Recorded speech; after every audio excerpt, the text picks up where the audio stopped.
What's happened before today? Today's a brand new day. It's a brand new season. You're listening to Arkansas Preps Weekly on Natural State Sports, your top source for the biggest news in high school sports across Arkansas. Now, here we go. What is up, everybody? Welcome into episode 34 of Arkansas Preps Weekly here on the Natural State Sports Network alongside Kevin Bohannon. My name is Kyle Sutherland, and it is week 7. So that means after this week, the regular season of football 2024 version will be 3/4 of the way over, Kevin. Man, just everything flies by so quickly. So make sure that you enjoy every second of it. We will try to keep you up on as much as we can. If you are listening, or actually I will start if you're watching on YouTube, make sure you're subscribed if you have not already. You hit that subscribe button if you have not already, and also that notification bell so you are notified when we release an episode. You can also catch us on the audio platforms, whether that be Spotify, Apple, iHeartRadio. We are there. So Kevin, it was a good week. We called a really good one on the Buzz Radio Network, the PA and Bryant, the heavily heralded matchup that many people had their eyes on, not just in Central Arkansas, but across the state. And I'll tell you, I think PA, more so than Bryant proving anything, everybody kind of knew what Bryant had at this point.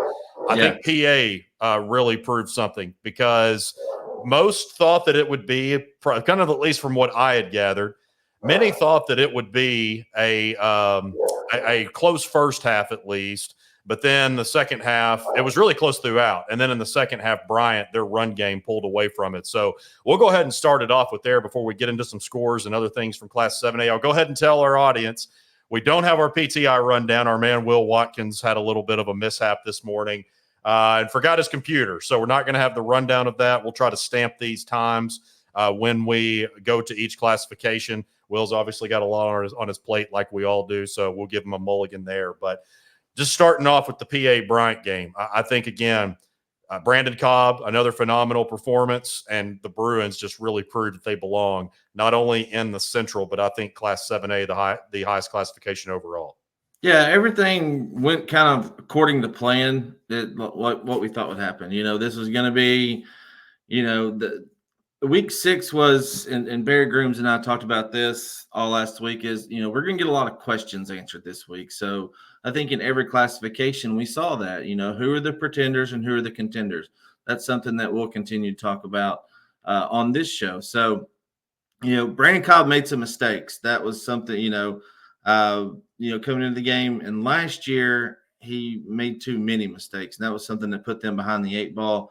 But Bryant's good, but PA showed that, we're right there. Bryant was able to control the pace of the game, and late in the game do what they needed to do with their 3-headed monster back there. Myron Thrash had a great game out of the backfield. We're starting to see more from Daniel Anderson, getting him going. And then Jordan Walker just had a game that, just keeps getting better every week. You just see how many weapons he has out there, just how many weapons that offense has. And we were questioning how Bryant would come out and play that PA offense. And PA had a lot of yardage. I think Cobb had to throw over 340 yards. They were able to run the ball a little bit, but at the end of the day, Bryant just showed what they've done for the last 6-7 years. They just wear you down. And at the end, that's where that depth comes into play, and they're able to roll guys in and out and stay on the gas for the game. That's one thing that Buck James did, and Quad Sanders' team is doing it as well. And I know Coach Sanders would say, hey, we're glad to get the win and glad to move on. There's things we need to correct. But right now, it's Bryant is sitting on top of Class 7A, and everybody else is chasing them. Yeah, the 3-headed monster of Bryant definitely did. At running back, as you mentioned, really got the job done. Zach Curtis Jones, the junior, even got in on the action. And then, as you mentioned, Myron Thrash with a big game, 105 yards and a touchdown. Daniel Anderson, who battled some injuries last year, only had about 150, 200 yards all of last season. He had 92 the other night in the touchdown. And Jordan Walker, he did have an up-and-down game throwing it. Some of that was not his fault. There were some key drops. But he threw for 3 touchdowns. And I think the question that you asked from here on, and really one of the big questions for PA and Little Rock Christian coming into 7A. How would their depth hold up? Yep. And one loss that PA to keep an eye on, they had a Javion Walker, their sophomore running back, of course, the grandson of Little Rock Trojans basketball men's coach Daryl Walker, also a great former Razorback. He was so big into what they've done through the first half of the season, had around 600-700 all-purpose yards coming into there. And I'm not saying he's the second coming of Joe Hyman or anything, but he really reminds you of Joe Hyman Absolutely. As far as what he does in the receiving game, what he does in the run game, and wearing number 19 his sophomore year like Joe did before he switched to 6. So PA, yes, they answered some questions that they do belong in that classification. However, moving forward, that's going to be something to watch just because Javion is such a big part of what they do, and he went down in the first half and didn't return. That's right. And how back-to-back games go against 7A competition, they had a good start to their conference season going 2-0, and then they're getting into the meat of everything right now. They got Cabot this week, and the end of their schedule is going to be a little bit easier for them. So how they do with their line, getting healthy every week, coming back, getting refreshed, getting rehydrated, things like that were the big keys that, how well PA did this season. And for, Little Rock Christian as well, we're starting to see, okay, how much does the season take a toll on you? Getting those nicks and bumps is one thing, but when you start to see one or two of your main guys go down, how do you replace them? How does that go when you're looking forward to a playoff run? And, right now we're looking at, PA still has Conway left. That's really their biggest game after getting Cabot this week. Of course, Little Rock Christian's always a rivalry game. How's it going to set up for them? And this is the point where you and I start looking forward to, okay, what is the playoff picture going to look like? So if they come out with a 3 seed, they're actually going to get a home game and be set up against the 6 from the West. Well, who's the 6 from the West going to be? Could it be Bentonville West, who hasn't won a game yet? But you also have Northside and Heritage in that division. So you got to think Bentonville West is going to be. So that'd be a really good first-round matchup, PA and Bentonville West. And then who's the 2 seed going to be? It's going to be Rogers, Fayetteville, Bentonville. It's a lot to work out, and I know that Coach Lucas and his staff are looking forward to what's next, and that's Cabot. And talking about some West schools, we'll go through some scores from both the West and Central along with the Pulaski Academy Bryant game. Fayetteville, the defending 7A champion, won 42-7 over Fort Smith Northside. Rogers 38-3 over Bentonville West. Bentonville got a shutout over Rogers Heritage. Trevor Grant was a perfect 9 for 9, 141 yards and 2 touchdowns. Also had 97 yards on the ground. And then Chris Ficklin and Eli Brooks each added 2 touchdowns apiece. In the Central, Conway 56-7 over Cabot. The Wampus Cats, they just continue to take care of business. In a half, Grayson Wilson, the Arkansas commit, 13 of 17, 265 yards and 2 touchdowns. Also added 73 yards and 3 touchdowns. Jacoby Wade with a stat line similar to what Randy Moss did against my Cowboys in 1990. What was that, 98 Thanksgiving game? 2 receptions for 138 yards and 2 touchdowns. I think Grayson talked about it on the scoreboard show on Friday night that I think Jacoby caught one of those like on the 20-yard on their own 20-yard line and took it 80 yards or something crazy like that. So Wade has had a touchdown on special teams, defense, and offense this year. He runs like a 4.3, blazing fast, exceptional player. Prime-time performers. I'm looking at the film yesterday of that game and looking at the first half, and I'm like, that kid's something special. And that's what you want in somebody that can go out and change the dynamic of a game in all 3 phases. Wade's definitely done that for the Wampus Cats. No doubt about that. And also Little Rock Southwest, shout out to the Griffins, 38-21 over North Little Rock. That's their first victory, other than the Parkview forfeit in 2021. That's their first victory over a school not named Rogers Heritage or Little Rock Central. So congratulations. I know that they're doing a much better job over the record might not show it, but Southwest has definitely improved a good bit. Also, Little Rock Christian, they blanked Little Rock Central 35-0. Bryant, we mentioned 48-29 over PA. And then let's touch base a little bit on the Springdale Red Dogs. 42-21 over Springdale Harbor, their best record since that famed 2005 season, which I personally believe is the greatest team ever assembled in the state of Arkansas's prep football history. And the thing is about Springdale, let's give them their flowers. They're doing what they need to do.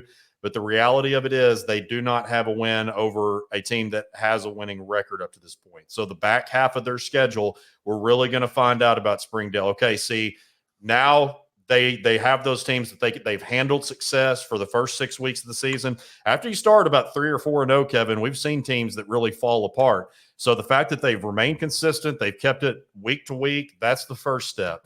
Now we find out how they're going to perform against the Fayettevilles, the Bentonvilles on the back end there, the Rogerses, just since they're going to be playing. I guess that Rogers game is this week. So we'll really get that start now, and we'll find out about the Red Dogs here in the back half of the season, but they're certainly a playoff team, no doubt. That's exactly right. And the next 2 games are on the road at Rogers, at Fayetteville. Then they get Bentonville at home. So, going to Bentonville West and getting a win, that was big. They won that game by 4. We kind of started looking at, okay, they beat Van Buren, their 7A team, beating up on a 6A team. That's fine. We expect that. Then they beat Bishop Kelly. Okay, we're seeing something there. But the Bentonville West game was big in my eyes because that kind of framed how the 7A West is going to look this year. So, they're putting up the lowest point total they've had was 28 against Bentonville West. Okay, they put up 42 points against Harbor. 48 against Heritage. You're supposed to score that against those teams. Those teams don't have very good defenses. So now it's time to see what they're for real at. So as of right now, I've got them pegged as the 4 seed. And that's where they're going to line up at. So you're looking at something like a Little Rock Christian Cabot matchup in the first round of the playoffs. So what they've done and how they've come back. And, Brett Hobbs has done a great job of getting them from the bottom of the cellar in the 7A West to where they're at right now. Now it's time to answer the question, can you play with the big boys like Rogers and Jeff Regan and chasing him all over the field? Will your offense be able to score on these guys? The 7A West has always been known for, hey, got a lot of high-flying offenses. Teams put up a lot of points every week. What's your defense going to look like this week? So that's the key this week. Can they slow Jeff Regan down? Can they stop the Rogers offense, which has put up 582 yards against Fayetteville, Kyle? So we'll get to learn a lot about the Red Dogs this week.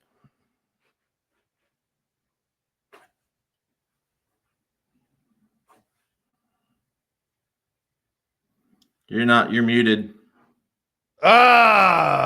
Man, I broke the streak again. Yeah, it's all right. Down in class, I wasn't able to see. If you were motioning to me, I was looking at another screen, so I never saw it. Down in 6A, Lake Hamilton 14-0 over Van Buren. Mountain Home 34-14 over Russellville. Greenwood, another big performance from the Bulldogs as we've come to expect them. 62-7 over Siloam Springs in the first half. Kane Archer 16-21, 347 yards and 7 touchdowns. Kevin, I think it was 4 or 5 different guys that he had. Isaiah Arrington, big night, 7 receptions, 183 yards, 3 scores. Champ Davis, 5 for 103 and 3 touchdowns. And there was 3 or 4 other guys who hauled in touchdowns. I mean, I know that, Siloam Springs has been struggling for a bit, but this is what Greenwood has done to people all year. And I think they're going to, it's just this offense and defense is doing well too, but I know the offense obviously that's what's sexy to people. So that's what gets all the attention. And man, they are clicking on all cylinders. We'll touch base back on this game, but Shiloh Christian 38-20 in a comeback victory over Fort Smith Southside. Benton started basketball season early in a 72-25 win over Sheridan. El Dorado with a big night over Sylvan Hills, 52-13. Marion 48-6 over West Memphis. And Catholic squeaks past Jonesboro 26-21. And Kevin, I want to talk about this before we circle back on Shiloh and Southside. And I think 2 radio segments last week that I mentioned about how this Jonesboro team is one to watch out for in the back half. We've talked about their tough strength of schedule. They were playing against a Catholic team that's the only undefeated remaining team in overall, of course, in the 6A East, and really out there to prove people wrong again, because that's what they've continued to do. But I really believe Jonesboro this week, they host. Jonesboro hosts Marion this week. We're going to find out more about the Hurricane. I really believe, regardless of whether they go into the playoffs as a 4 or 5 seed, unless they just have a ton of injuries that just unfold in the back half here, I really think that this is the sleeper in 6A. I truly do, just because of what I know they, again, played a really tough non-conference schedule. They played a Catholic team that is just continuing to pick up traction really well. I really like this Jonesboro team in year 2 under Tyler George. I think they've got plenty more noise to make. Yeah, I agree with you. And, going back real quick, Lake Hamilton beat Van Buren 41-3. And we'll talk about Lake Hamilton in a sec. Okay. I don't know where I got that score then. Yeah, I had 14-0. Updates. Okay. Yeah. So wanted to make sure we give my man Tommy Giller and their due. They're playing well. So, yeah, Jonesboro, they're the best 1-5 team in the state, hands down. And they're 1-2 in conference play right now. So, it's been tough going on. The problem is, and we talked about this with Bentonville West, how many of those tough teams do you play and tough games do you play where you lose by 5 points? You lose by, a score to Robinson, and then you get beat by DeSoto, Mississippi. Losing close games like that, how much of a toll does it take on you? They played really well last week. They made a statement against Sheridan. Asa Myers had a great game. I think Asa Myers is one of the quarterbacks in the state that we don't talk enough about. So I think they've got a lot of opportunity moving forward because, like we said, they have the opportunity to come out of this thing as being a 4-seed or a 5-seed coming out of that 6A West. If you look at things right now, you've got Benton, Marion, and Catholic right up there at the top, but El Dorado, Jonesboro, and Sheridan are all tied, at 1 and 2 right now. So, moving forward, I think Jonesboro gets the 4-seed. It's going to be big how they play against El Dorado. They've already dispatched Sheridan, so that's in the rearview mirror.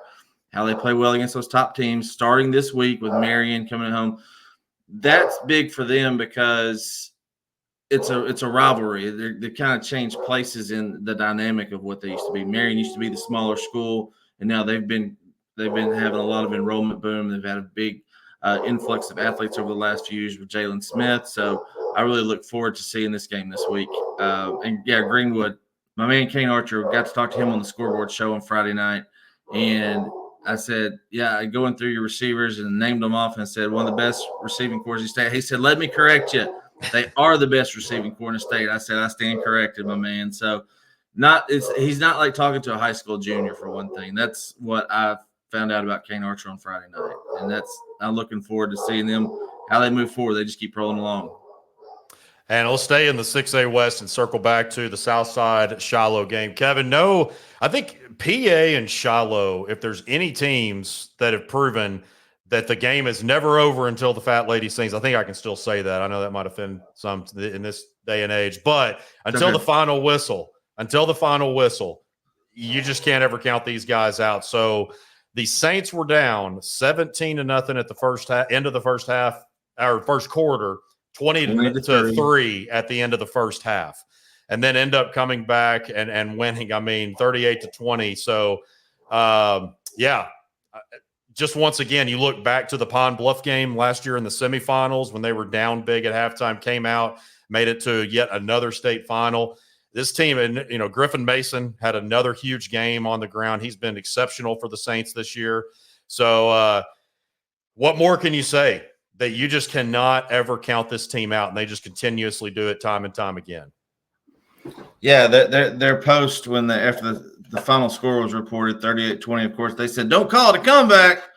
Well, we have to when you're down by 3 scores at halftime. So, that's what we have to do is, members of the media and everybody covering your football game. So, Shiloh just moves on, does what Shiloh does. That was a big – that was a big win for them because Fort Smith Southside's now 0-3 in conference. This is a team that a lot of people, including myself, had as one of those top 5 or 6 teams in Class 6A. Now you have to win the last 4 games to really put yourself in a position to have some success in the playoffs. We know they've done good on offense. Defense just broke down too many times over the past 3 weeks for Southside. The loss to Mountain Home gave up 234 yards, 4 touchdowns to Chenoweth, 50 points, giving up 35 in the second half this week to Shiloh Christian team.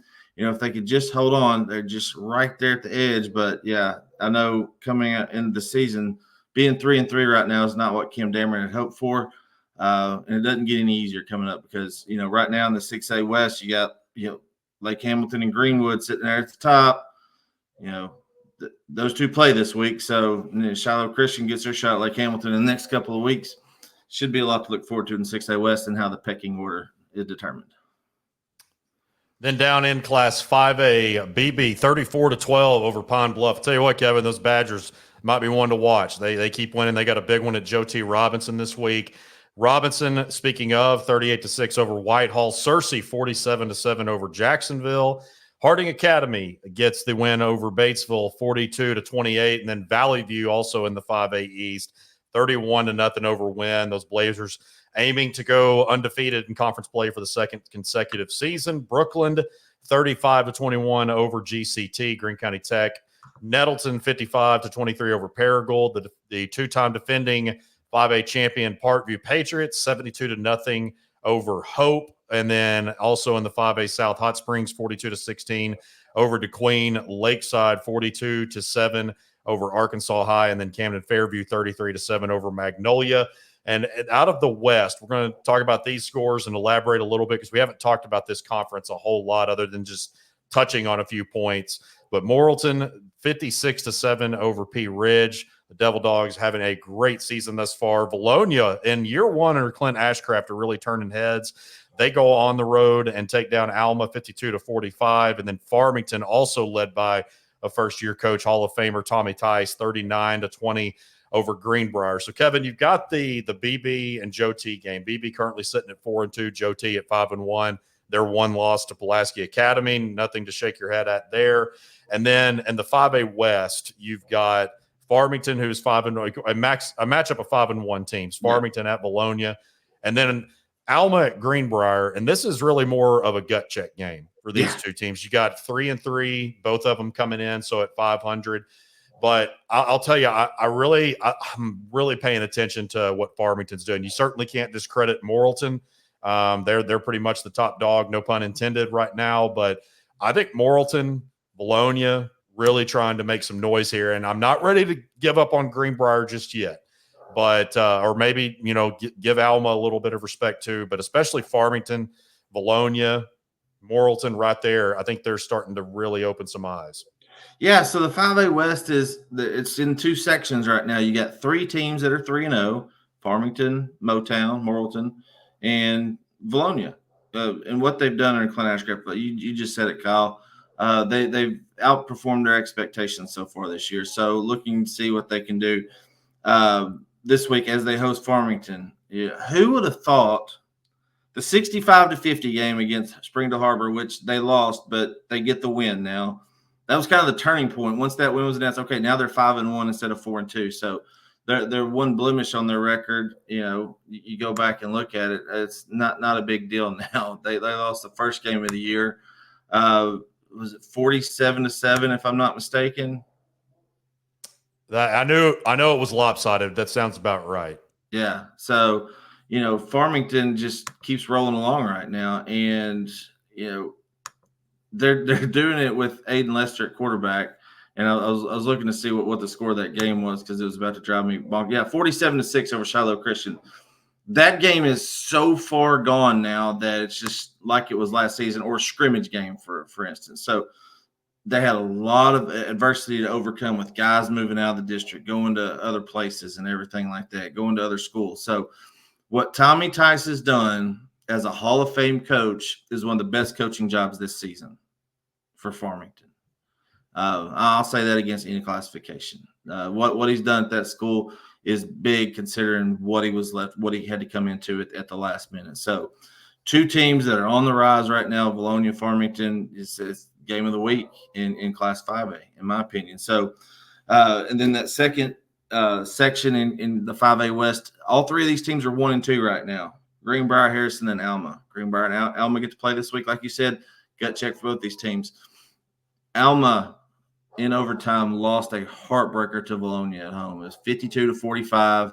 I was watching the end of the game. They were in a wildcat formation where they ran him across, faked the jet sweep, and then threw to the end zone, incomplete pass. Valonia escaped with a very good road win for Clint Ashcraft's team. So gut check and playoff check. You got to get those 4 wins. And I've told this many times. If you can get to 4 wins, that gives you a great chance of getting in the playoff. playoffs. Where they come, how they come, doesn't matter. Get your 4 wins in conference.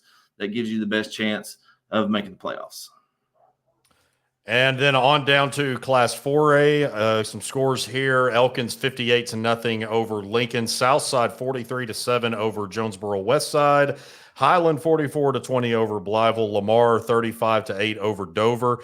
And Kevin, Mina, those Bearcats, they just keep winning. 35-18 over Ozark. And then also Dardanelle with a big time, what I would call statement game. I think many others would too. 48-12 over Clinton. Creed Vega, 182 yards on the ground with a score, 15-24 passing for 225 and 2 scores. Also had a big night on defense. Yeah, he did. And then Arkadelphia with a big win over Fountain Lake, 77-0. Man, scored a lot of points and played great defense for yet another week. Also in the 4A7, Malvern 52-7 over Ashdown. They continue to roll under John Fogelman. This one was one that shocked a lot of people, Kevin. You know, Bauxite, I know they've had some injuries. They've fallen on some hard times this year. They lost to Nashville 26-13. I did not see that one coming. And then also in the 4A8, you had Helena 36-8 over Crossett. Warren 47-21 over Hamburg. Monticello 22-7 over Star City. And then in the Battle of Arco, DeWitt 32-7 over Stuttgart. Also skipped over the 4A2 because that's going to be one that we talk about here. So some notable scores from there. Lone Oak, they start 3-0. They've only allowed, now I know that Lone Oak's played some of the lesser team, the lower teams in the conference. I don't want to say lesser, lower teams that have been struggling.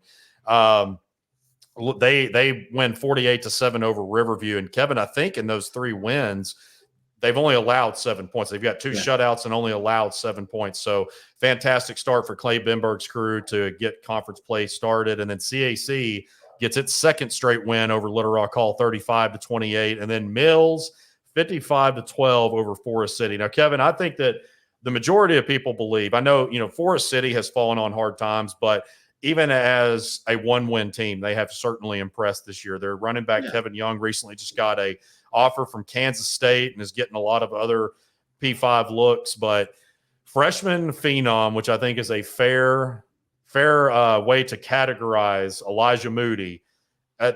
What I know coming into last week, he had about 1,300 total yards, 16 touchdowns. But, really for the past 2 years, Mills has been one of those teams. I think that once that Jabre Shaw and Achilles Ringo was last year, but that 23 class, Jabre and some of those Anton Beard, once that class left, there was a lot of questions of how they would do.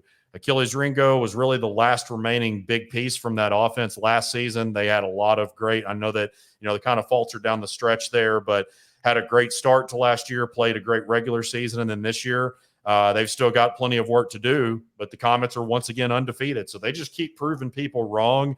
And they're doing it with a freshman quarterback right now who is putting up some crazy numbers. Yeah. And Forest City struck first in that game. So it was 56-6 after that. That not bad, and they just kept turning it on late in the game. It was 34-12 at one point when I turned it on, and I was like, all right, this is about what I expected. Watched it a little bit on the Middle Sports Network, and he is a Moody. He's legit. He's the real deal. He's been on my primetime performer list just about every week, playing in half of a game and doing 180 rushing, 212 passing, over 200 in both. So he's one of those that we start to look at and be like, hey, okay, he's a 2027, or 2028. He's a class of 2028, and he's putting up numbers against really good 4A teams that are unreal. So, Mills dropping down from 5A, 4A is where they belong. That's their sweet spot right there. Just like Dardanelle. Them and Dardanelle are kind of mirror images of each other right now if I look at it. In terms of, what kind of team they are, led by heady quarterbacks that can really get the job done with their feet and with their arms. So seeing what Dardanelle did, it shocked me a little bit, but not really. Clinton had kind of been playing with fire. They won 24-20 the previous week over a Pottsville team. And Dardanelle just so explosive. And I know Coach Phil Vega is really excited about, what they have coming up over the next few weeks. Ozark and Pottsville play this week, both 1 and 2 teams in that 4A. But yeah, it's good to see the Mills Comets rolling right now. Being an alumni of there, we were terrible when I played there. Unfortunately, we were 1-19 2 years. A lot of close games, so good to see them back again. I'd like to see some green and gold in the uniforms if y'all can help a brother out. I mean, I get the black; it's a lot of fun, but let's get the green and gold back going again, boys. It's craziness. Other 4A, Prairie Grove and Elkins. Prairie Grove put up 62 against Berryville last week. Good homecoming. That's out of the way. Elkins is putting up 58 points a week, it looks like. So for the 1-4A, that's what it's going to be next week. And Highland at Southside Batesville. I mean, that's going to be the 3-4A. So a lot of conference championships are going to come down to, 2 or 3 games this week. And Lone Oak and Mills on a crash course again for that 2-4A title. And then on down to Class 3A, Boonville, the defending 3A champions, 64-14 over Greenland.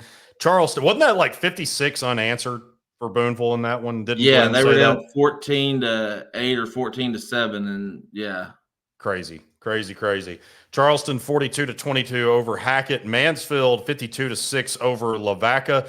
And how about those Atkins Red Devils, Kevin? 40-36 over Salem. Huge win. Really improved big time. And then Mayflower 6-0. They squeaked past Melbourne 13-10. Rivercrest 42-7 over Hoxie. Walnut Ridge 43-8 over Piggott. And Osceola, that's the team that's really waking some people up. We said that was one to kind of watch on the outside looking in with Robert Hooks returning there. And, man, they get another big win, 41-27 over Newport. Glen Rose, 42-22 over Jessieville. The Beavers will go to Perryville this week with the 3A4 title on the line, likely what you would think would be the conference championship. Prescott, 66-20 over Harmony Grove OC. Bismarck, 55-14 over Falk. The 6-0 Center Point Knights, 38-28 over Smackover. Also the 6-0 Rising Wildcats, who have been a surprise team in the 3A7, 33-20 over McGee. Or is that 3A8 is their conference, right? Or they 3A8. And also in the 3A8, Fordyce, who is 6-0. Man, that week 9 matchup, Kevin, it's looking nice. Fordyce, who is now 6-0 after beating Palestine Wheatley 42-13. So we'll go into some details about, and we've done kind of a roundtable discussion with the smaller classifications over the past couple of weeks, but you've got your Boonvilles that are 6-0 like people expected. Mayflower, 6-0. Probably you thought they would be a pretty good team dropping down to 3A, but maybe not at this point right now. But Atkins, 5-1. Rivercrest, Walnut Ridge, they played this week at Rivercrest. They're both 6-0. Plus you've got 5-1. I think Osceola is 5-1 right now, if I'm not mistaken, and 4-1, or 4-1, and then Newport is 4-2. I don't have those written down, but Prescott, Center Point, Bismarck, out of the 3A7, you've got 3 6-0 teams right there. Plus, you've got Rising and Fordyce who will play in week 9, as I mentioned. They're both at 6-0 in the 3A8. So this class is always very deep. When you have a lot of teams in a classification, you're going to have that, especially throughout the regular season. But I really am paying a lot of attention to the 3A7 because you've got those 3 teams that are undefeated. But Center Point, and Kevin, I think I mentioned this a week or two ago, they just always are right there. Whether it's upsetting a team or and I say right there because they've been at the top of their conference really post-COVID. They've been just one of those teams that's extremely competitive. So still got a lot to figure out. The 3A3 is about as deep as we thought it would be.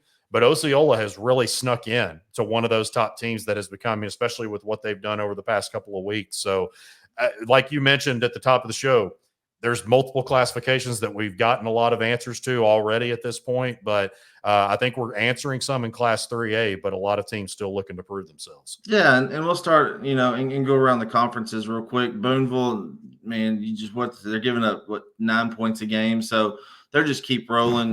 They had a running back that actually had 147 yards. I think it was Lynn that had 147 yards the other night. Doc Crowley called in, so they got upset in the first half. Things were not rolling the right way, and then some Greenland fans said something at halftime as they were walking in, and next thing you know, it's 64-14. So they're going to keep rolling along. Big matchup with Mansfield. Both those teams obviously got to the quarter or the semifinals last year with Boonville winning it. Mayflower, how about that defense? I mean, lights out. I mean, Friday night was the most points they had given up in a game. They gave up 10 to Melbourne, 5 points a game on the year. It's just outstanding. Atkins, it's back in Kyle. You know this, the Bobo days. You know, every other year they had a running back or quarterback named Bobo that was running back there. So it's good to see the Red Devils back in their winning ways. It sets Salem kind of behind the 8 ball now. They're tied to third place with Quitman at 2-1 right now. So, you know, it just kind of sets them back a little bit what they were looking forward to after going 10-0 in regular season last year, 6-0 in conference. And looking at the 3-3A, Kyle, look at this now. Newport and Walnut Ridge will be playing for the 3-4 spot, basically. That's what's crazy considering Walnut Ridge and Rivercrest play this week. Now, Walnut Ridge wins, it sets everything back. But Rivercrest has proven to me, don't pick against them, that they will prove you wrong every time. So that's one thing Josh Fleming said last week was, look, in 4A, you knew there were about 10 to 12 teams that were going to be good every year, and you had to compete with them. 6A or 3A, there's about 6 to 8. So falling in that 6 to 8 category is a little bit better for them. The 4, Glen Rose, you and I talked about this. Them and Perryville play this week for a de facto. Don't rule out Jessieville, but pretty much ruled out at this point. Glen Rose, you and I said, look, they're going to come back, tough start the season, but under Stephen Keener, they're going to get those guys rolling. Center Point, the Knights, huge win over Smackover this past week. That was big for them. Setting at 6-0, offense is rolling, averaging over 30 points a game. Defense only giving up about 16 points a game. They just find ways to win under Kerry Rogers. So after going 5-6 last year, but 5-2 in conference play, they were a 2 seed, got eliminated in the first round. They're looking to, you know, take a step forward a little bit further this season. I remember doing officiating a game down there in the quarterfinals a few years ago. That was about 6-7 years ago now. The community really shows up and shows out, and they've got good facilities down there. So the Knights are really playing up to their expectations right now. That's a great conference, Kyle. Prescott, Center Point, Bismarck, three-headed monster right there. Look at going a long way this season. That conference could make a lot of noise come playoff time. And like you said, man, Fordyce and Rising, week 9, they've both done what they needed to so far this year. Fordyce, offense, defense, special teams. You got a quarterback that's another phenomenal freshman back there with the nickname of Cadillac. That goes a long way towards the end of the season.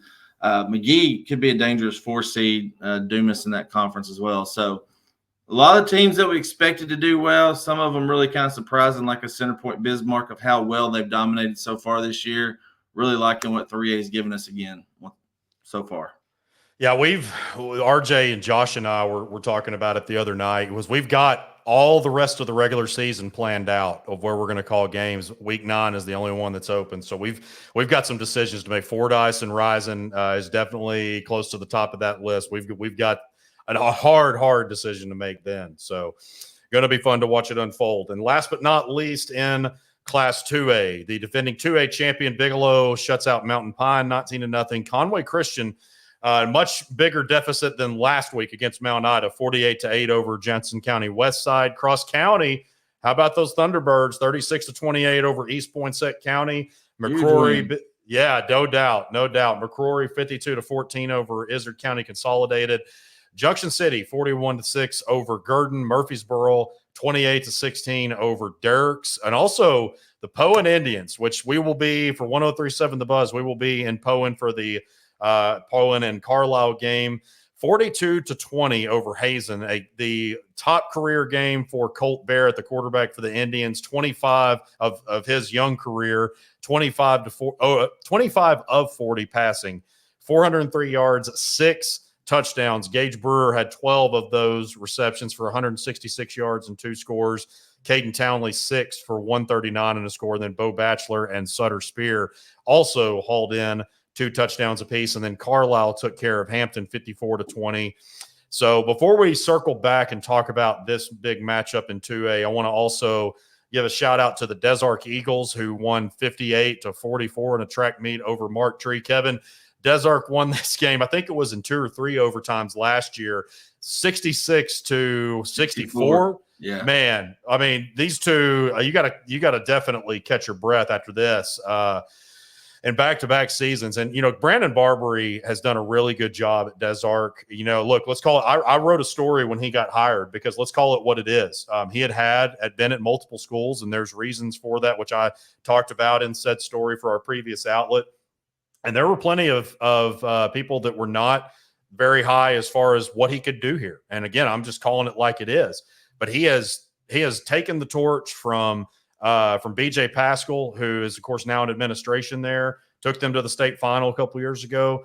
Brandon Barbary, a guy that I actually have a lot of admiration for, just as a person and a coach. He's done an incredible job there. And we talked about this team as they are playing for one of their former stars who passed away earlier this season. Just a lot going on in that town.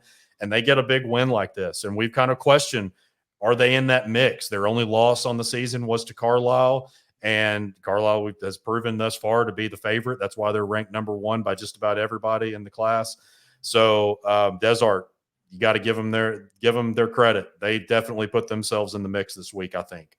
They do, and they're in the toughest conference in Class 2A, because you got McCrory, East EPC, Cross County, Mark Tree, all sitting at 2-1 right now. So a lot to play out in that 2A.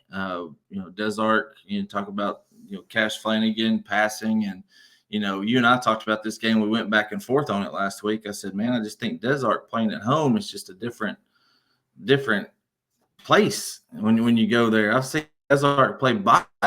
When Daryl Patton was there to a 2-point game. So, and that was, before Brandon Barbary, of course. But, what they've done, sitting at the top of the conference right now, setting themselves up for success over these last 4 weeks.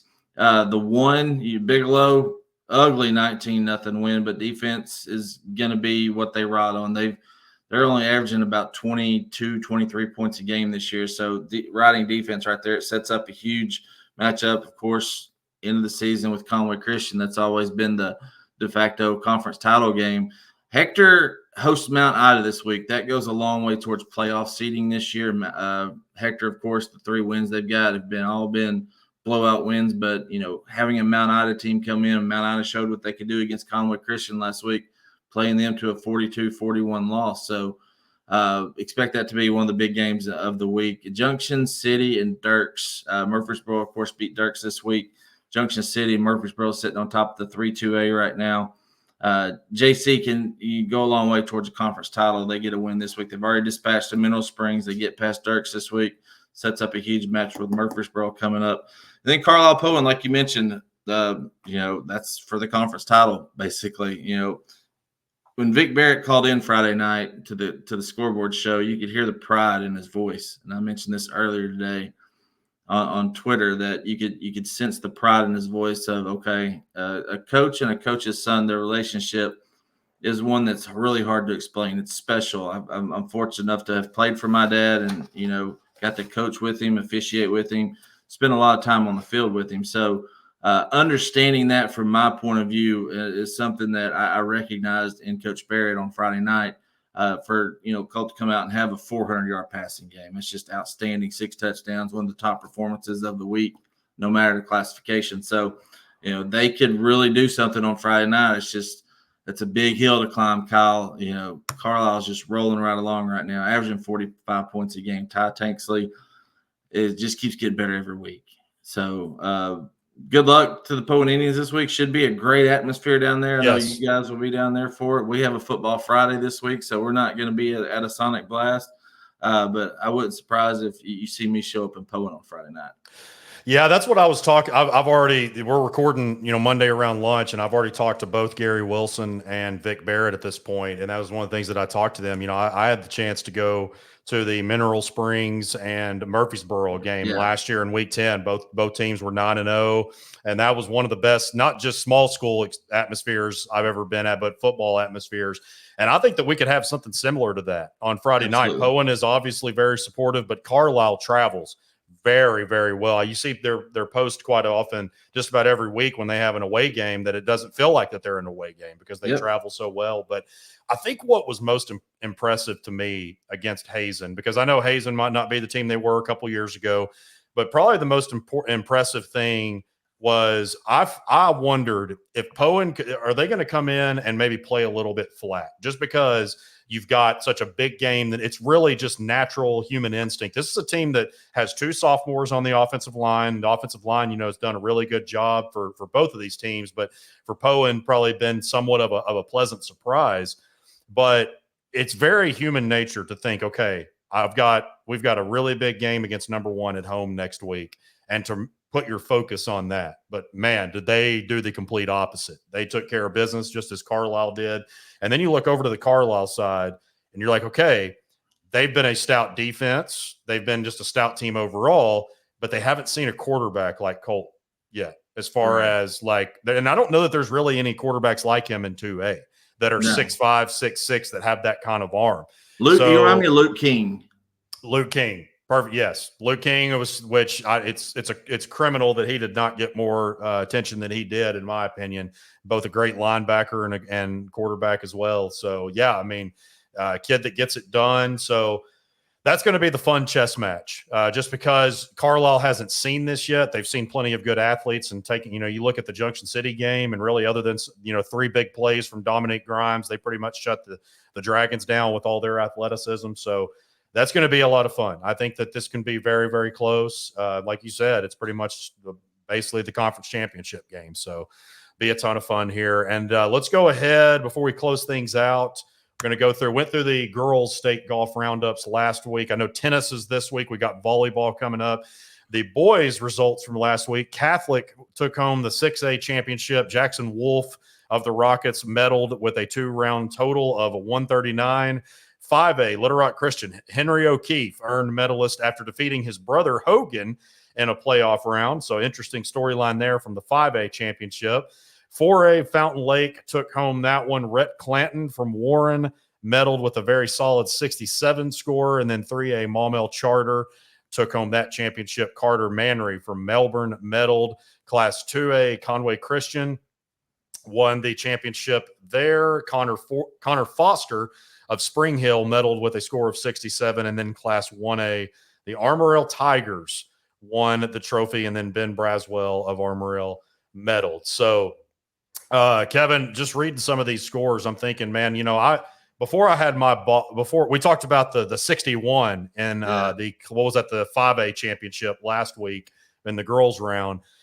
I used to play a good bit of golf before my back got hurt. I'll kind of mess around with a putter and a chip and a pitch and wedge every now and again. But I don't know that I even scored better than a high 80s, low 90s I'm not that coordinated, so it doesn't shock anybody. But man, some of these scores that you see, you just don't expect in high school, especially the 61. I'm still trying to get over that. Yeah. So for all of our listeners out there that maybe not follow high school golf, the way it works is you have 5 players in 5A and 6A, you have 5 players. They take the top 4 scores. In Class 6A now, they play 36 holes. That's why you saw Jackson Wolf with a 139. I think he had a 69 and a 70, which is really good considering the course they were playing. And then Little Rock Christian, Hogan and Henry O'Keefe both shot 68s. And they, Henry won in the playoff right there. So you had both those shot 68. Rhett Clanton shot a 67 from Warren. And then you had Connor Foster from Spring Hill shoot a 67. So these guys shooting below 70 is just outstanding. And we talk about how much better the athlete has gotten in football, basketball, and baseball. It's the same with golf. Saw it last weekend with Brooklyn's golfers. She shot a 61. So seeing these young men go out there, shoot 4 or 5 under par is something special, and it just makes everything, athletic wise in the state of Arkansas better. Just seeing some of these scores, man. When I was at El Dorado, Cabot always had a really good golf team under Johnny White and everything. They would be one of the top teams in the state. I know Rogers finished runner-up to Catholic this year. But shooting a 300 would be considered good. That means your top 4 guys average to 75. That would be good. You got teams going out there firing a 291. That's just ridiculous. I mean, that's just outstanding ball striking right there. Guys that can go out there and score with the club in their hand. So, congratulations to those 6 schools. Armorel was 26 strokes clear of Taylor for that 1A title. So, big win for the Armorel Tigers boys golf team.